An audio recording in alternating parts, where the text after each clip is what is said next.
What's up, everybody? We're going to talk about this 5-on-5 tournament coming up next weekend. We'll be right back.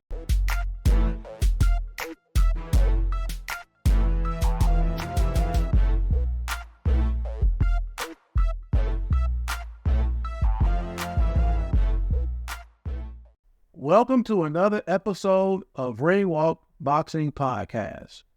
I am Bean. And like always, we're going to get it straight jumping, talking about the sport of boxing. We got some great things in the works right now, and it's definitely bubbling right now. Boxing is on the come up. It's on the comeback. It's what everybody been wanting. So for those yesterday who were able to bear witness, you had the rematch between Josh Taylor and Catterall. In the first fight, for what I saw, I felt as if Catterall had edged that fight. He ended up losing on a decision, but I felt like he won. So I felt like in this rematch that happened yesterday, I felt that he would come in with more conviction and he would press the gas a little bit harder, because knowing that he should have won last time was going to give him the mindset to go a little bit harder and be a little bit more ambitious and driven in this one. And that's how it played out. You know, he came in the first round of the rematch like he did in the first fight, fighting his range early and tapping Josh Taylor, body shot, head shot, combinations, things like that, and setting the pace. He pretty much had Josh Taylor, for the most part of that fight, dancing to the beat of his drum. And that's what you want to do as a boxer, to be victorious, is set the pace. And hopefully it'll be a situation to where your opponent is trying to follow your lead, that you're setting the pace and the tone and the rhythm.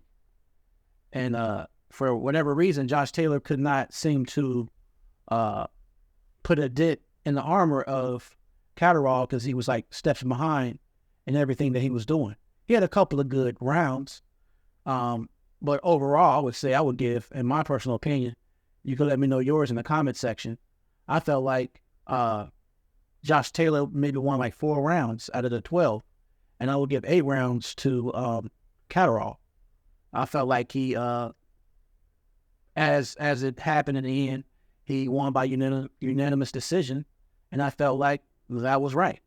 And I know in the end, Bob Arum, who has been around for many, many years in the boxing, seemed somewhat disgruntled about the scorecards, saying they were way too wide and that Josh Taylor didn't lose by that type of margin. However, regardless if it was a smaller margin or a larger margin, the fact is the right guy won. Catterall won regardless, and he should have won.